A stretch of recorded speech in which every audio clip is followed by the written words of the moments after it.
Hello mga kawawmat. In this video, we will discuss value-added tax. But first, please answer this question. If you buy this from a sari-sari store, the item shown in the picture, do you think the price includes tax? So what do you think is the answer? It is a yes or no? Okay, the answer is no, because the price usually does not include VAT or the value added tax in small sari-sari stores because most of them are not VAT registered businesses. The only businesses with annual sales over 3 million are required to register for VAT under the BIR or the Bureau of Internal Revenue in the Philippines. So instead, sari-sari stores often include a simple markup to earn profit but are not required to charge or report VAT. So halimbawa, bibili ka lang ng isang sardinas, so hindi na of course papatungan yun ng tax. Okay, kaya mababa lang naman, less than 100, no? So bibili ka ng isang kape, okay? So dapat wala ng tax. So, 'pag mga sari-sari store, maliliit lang na tindahan 'yan. So, walang tax 'yan. Hindi pinapatungan ng tax yung bibilhin mo. Okay, what is VAT? VAT or the value added tax is a 12% tax. So again, the 12% is the standard rate dito sa Pilipinas added to goods and services in the Philippines. It is mandated by the Bureau of Internal Revenue or the BIR. And VAT is also applied as a tax on the importation of goods into the Philippines.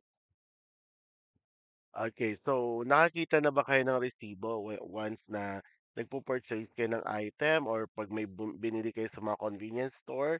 So mapapansin nyo dun sa resibo, merong ganito, okay? Merong makikita kayong VAT 12%, saka VAT exempt sales and zero rated sales. So yan ang mapapansin nyo. Sa lahat ng resibo, meron kayong makikita ganyan. So yun yung iba't ibang klase ng VAT. But of course, ayun sa nabanggit ko nga kanina, dito sa Pilipinas, the standard rate is 12%. So yung VAT 12% is a tax imposed on the sale of goods, properties, or services in the Philippines. So the standard rate is 12% and is usually passed on to the buyer. So lagi yung buyer, no? Of course, sa buyer to pinapasa. The VAT zero rated, or meaning the sale of goods or services is subject to 0% VAT. So, but the seller still VAT registered and can claim input VAT credit. So, yung VAT credits, yan yung refunds for VAT they paid on purchases related to the sale. And next is the VAT exempt. Yung VAT zero rated, madalas yan sa mga importation. Okay? So VAT exempt, it means the sale or service is not subject to VAT. And the seller cannot claim input VAT credits. So yung mga, for example, this for education, yung mga medical services, okay, yung mga VAT exempt. So how to calculate VAT exclusive, VAT inclusive, and VAT amount? So when you say VAT exclusive, the price without VAT. So ibig sabihin nun, hindi pa kasama yung VAT doon sa presyo. Next is the VAT inclusive price with VAT already included. Next is the VAT amount, so the value of the VAT either computed from the exclusive or inclusive amount.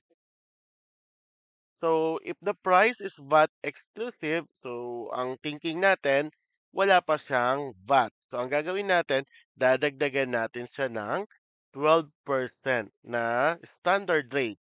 So, ang gagawin mo lang, yung price, imumultiply mo sa 1.12. So, kung ano yung result doon, that is the new price na kung saan nandun na si yung additional na VAT. If price is VAT inclusive, so thinking natin of course, tatanggalin natin yung 12% na VAT. So kung kukumputin niyo yung VAT amount, so paki-take note yung formula, selling price divided by 1.12 times 0.12. Or kapag given yung base price class, ang gagawin niyo lang is subtract niyo lang yon, subtract niyo sa VAT amount para makuha niyo. Or yung base price sa yung discounted price, subtract niyo lang para makuha yung VAT amount. Next is the base price. So kung kukunin yung base price, selling price divided by 1.12. So, ibig sabihin class, yung base price, yan yung wala pa yung 12%. Okay. So, kaya nga pinakita ko dyan how to compute the VAT amount. So, paki-take note lang ng formula. Okay? So, for example, number one, a sari-sari store buys shampoo for 200 pesos and this is VAT exclusive.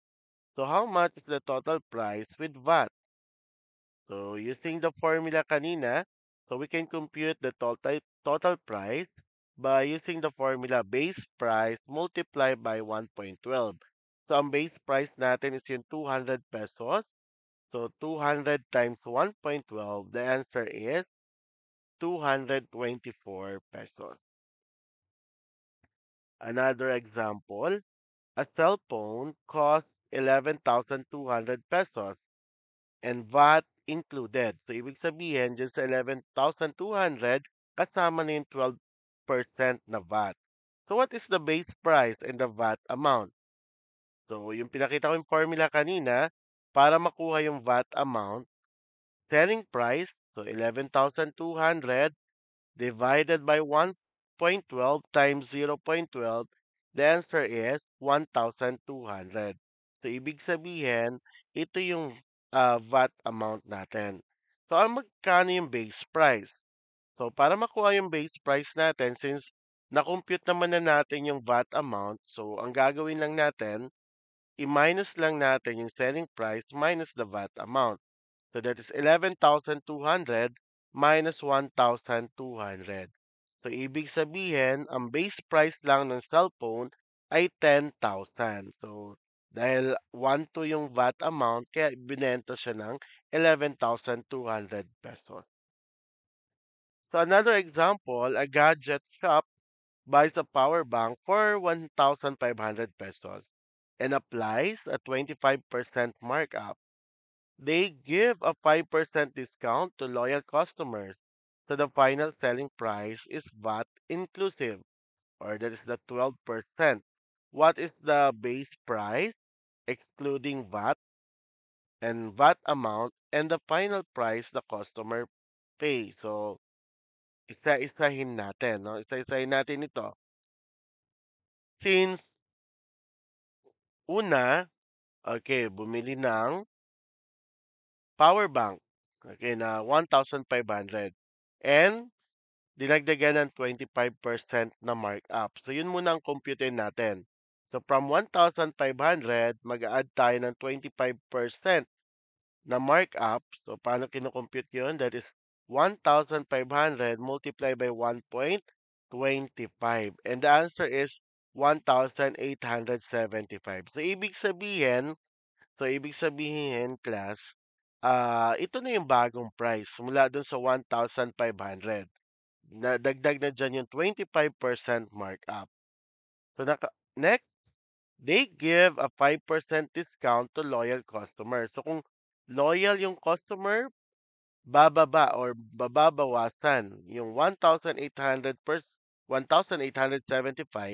ng 5% discount. So, paano gagawin yon? So, 1,875 times 0.95 is equal to 1,781.25. So, ito yung shortcut na ginagawa natin. Instead na ang una mong gagawin, 'di ba yung una nyo kasing ginagawa kapag kino-compute yung markup price, so si 1.5 multiply by 0.25, tama? So ang sagot doon, saka i-add kay 1.5. So same lang din to. So kapag ganito, markup ang tinatanong, dagdagan nyo lang ng 1. So, 1.25. So, kapag discount naman, okay, since 5% yun, 100 minus 5, so kaya siya 95%, so 0.95. So, isa rin to sa mga shortcut. Or, kung pwede naman, yung step by step na ginagawa nyo, si 1,875 multiply nyo muna sa 0.05, so that is the discounted amount. Saka nyo i-minus sa 1,875.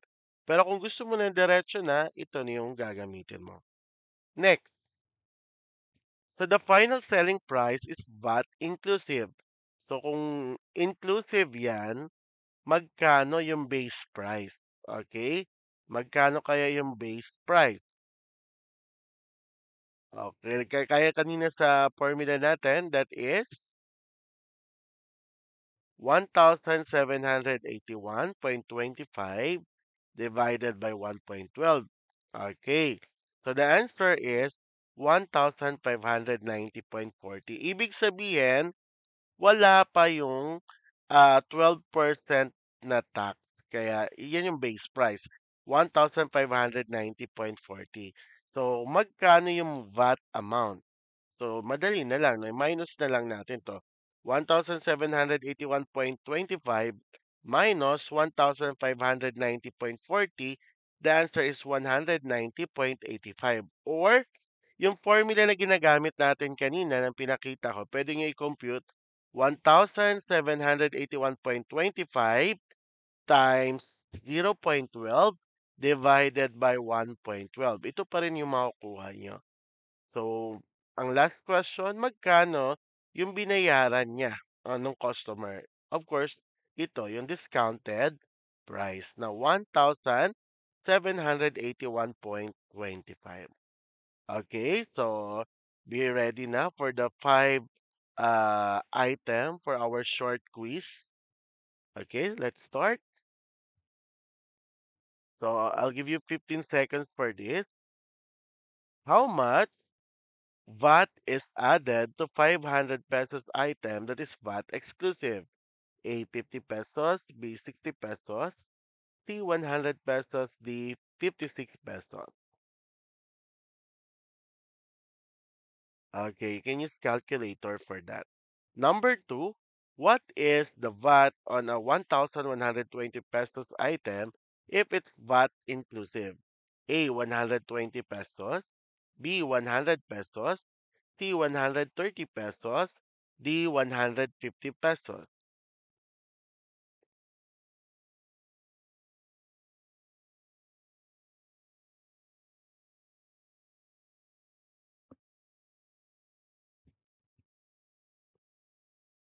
Okay, next. A product worth 80 pesos is usually A VAT inclusive, B VAT exempt, C tax twice, D none of the above.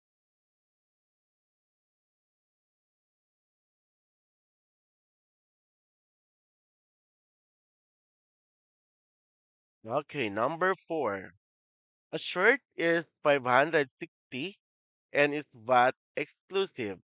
What is the total price with VAT? A 620 pesos, B 627.20 pesos, C 630 pesos, and D 560 pesos.